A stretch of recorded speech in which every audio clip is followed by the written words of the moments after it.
Hey guys, Mazia Deleli from IPP Solar. I'm here with my partner Paul John as well. We are here today to speak about federal incentives in this video. So let me explain. As you know, there are two levels or two layers of government incentives to finance solar projects in the United States. The first layer is the federal incentives, and the second one is the state level incentives. And the state levels are pretty complicated because there are as many incentives as there are states. But in this video, we're focusing on just the federal incentives and try to give you a little outline about how this works. And then in terms of the details, then you can go to our website and check out all the different materials that we have made available. So Paul, who has more expertise on this topic, is going to give you a little blurb about the federal incentives. So first question, Paul, can you give us a little look at this and how the federal incentives work? Yes, Mazir. As you mentioned, at the federal level, there is a very important tax incentive called the investment tax credit. This incentive is worth 30% of the project costs. So, and this is a credit. So, which means that you can deduct on a dollar for dollar basis the amount of the credit.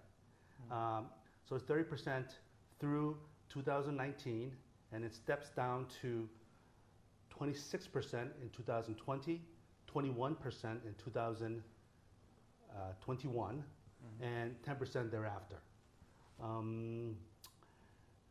And this is actually this was passed, I believe, a year and a half ago after the new administration came to office, right? No, actually, this occurred during Obama's second term as a part of this big Omnibus Reconciliation Act, where and lots of these tax benefits were extended, and this was part of the sort of the compromise in order to, this credit was designed to expire in 2016, but lots of people wanted it to survive. So the Republicans and Democrats together with the president, as part of a big omnibus bill, extended this, and this is sort of the version that was achieved. It wasn't perpetual. It was designed to step down over a 5-year period. 30% through 2019,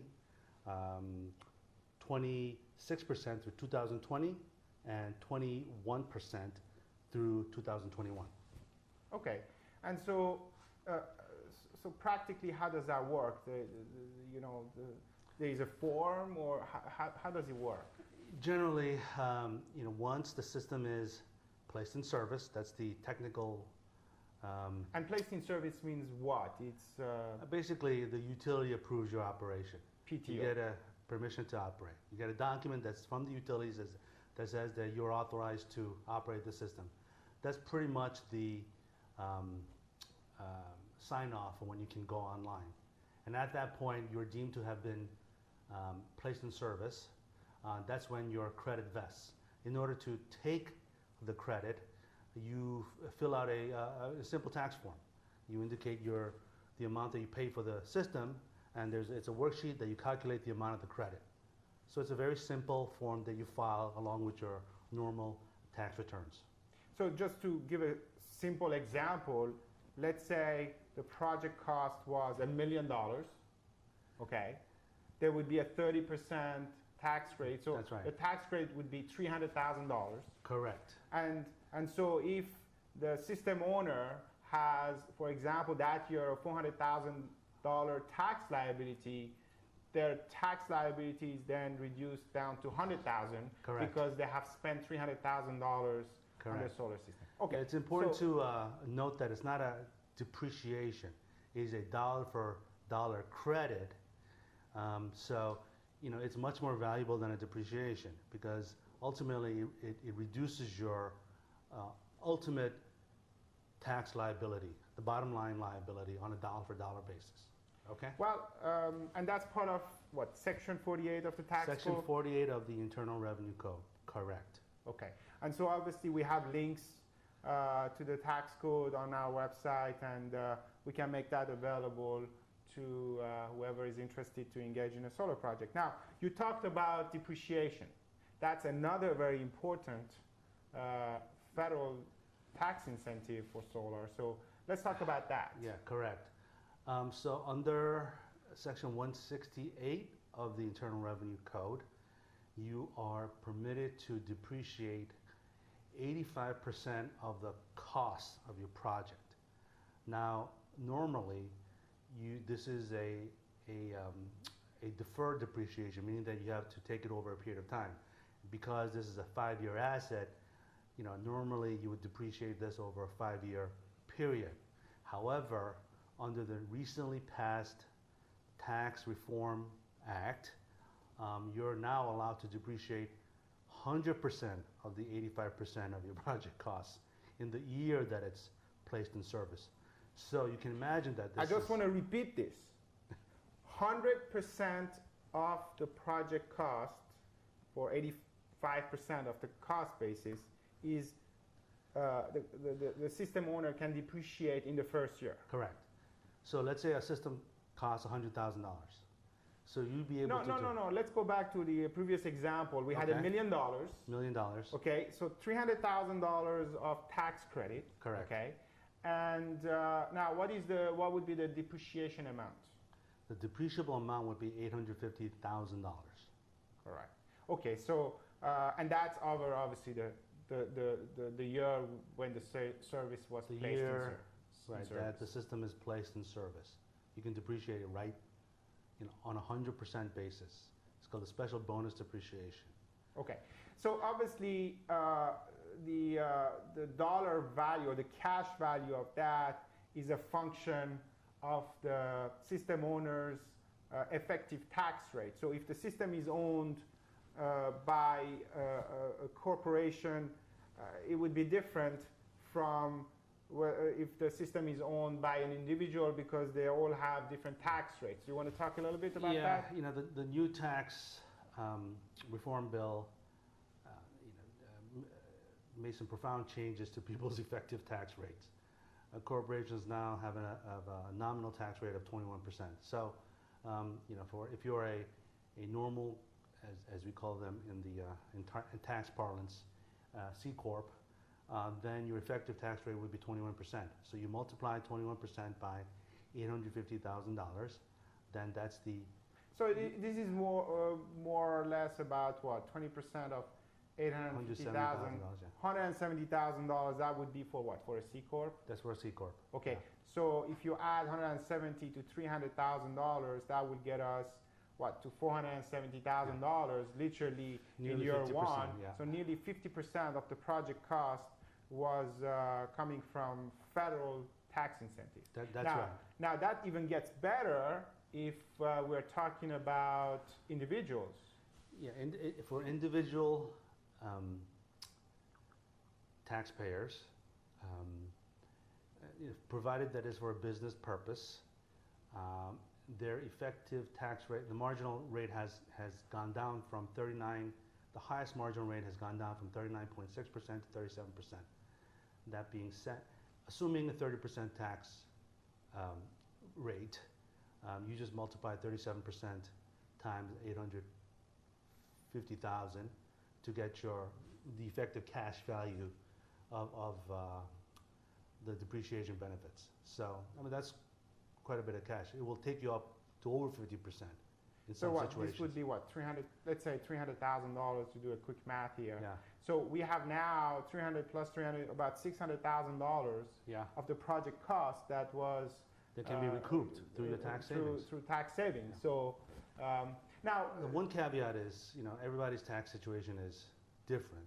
So, and the new tax law does make things a little bit more complicated. So, you'd have to sort of examine a situation on a case-by-case basis. But anyway. and we do recommend to to have your accountant involved in the process? Because most businesses or individuals who have, substantial taxable income for commercial and industrial properties, they have an accountant who goes over their finances, and so we can have a conversation with the accountant to explain all these things in detail. They would normally review the tax code, and then we can just resolve this. Absolutely. We do this all the time. And for accountants and other tax advisors that are not familiar with these provisions of the tax code, we're happy to sit down, walk them through, show them the underlying materials, do the calculations, and I think we've had very good results, and people, tax professionals generally get it pretty well. One other thing that we can talk about is eligibility. I mean, can anyone in the U.S.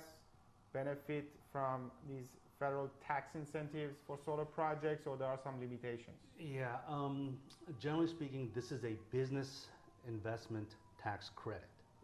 So, the first thing is that it has to be for a business purpose, which means that individuals, it's not for residential. And if you're a normal C corporation, this is not a problem. You're immediately eligible. If you're an individual, there are some fairly complex tax rules that you'd have to address. And these get a little bit tricky, but by and large, if you make the investment as part of your own business, it wouldn't be a problem. And it's on let's say it's on a building that, of which you're an owner and you operate a business, and the energy is being used to, power the building, then it's a normal business investment. Therefore, you get the credit, not an issue. If you're a third party interested in owning it for investment purposes, say, you want to put up a system on your roof, but you don't want to own it yourself for whatever reason, and you want a third party to be the owner and take the tax benefits. In that situation, the third party, if the third party was an individual investor, they would need to have what's called passive income in order to offset the benefits generated from the investment tax credit. And passive income is, in contrast to active income, passive income is just what it suggests. It's something that you don't materially participate. You're a passive investor. In just like a simple example, I own real estate, but my brother manages it, so we somehow rented out the building. We're getting income. Yeah.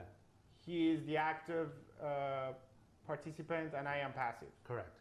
So so long as you don't materially participate in this business, then you'd be entitled to take the tax benefits. And which means that you can offset your passive income with these tax credits. Yeah, I mean, clearly, the tax code and is relatively complex, and there are a number of different entities out there, and everyone's situation is different. So we would need to look at that on a case-by-case basis and find out what would be the most optimal application in there. Yeah, that's right. The tax rules are a bit complicated, and everybody's tax situation is a bit different. But we've been pretty successful in optimizing the tax benefits depending on the businesses or the individual's unique tax situation. So, yeah, we can. It's something that it is. You need to work on to understand better. It does require some bit of thinking, but that's something that we've done many times in connection with their projects, and happy to talk to people who have questions. Great. Well, I think I hope this was helpful to give a little overview about how the federal incentives work. Remember that we have some really cool tools on our website. You can sign up and do simulations if you want to invest in solar and just do sensitivity analysis with different parameters, and could be different tax rates and project cash flows and so on and so forth. So ippsolar.com, that's the place to go. And then if you like this video, please like and share. And you have also our YouTube channel where you will find many other videos on which we're going to talk about some of the state incentives. Okay? Thank you guys. We'll see you in the next video.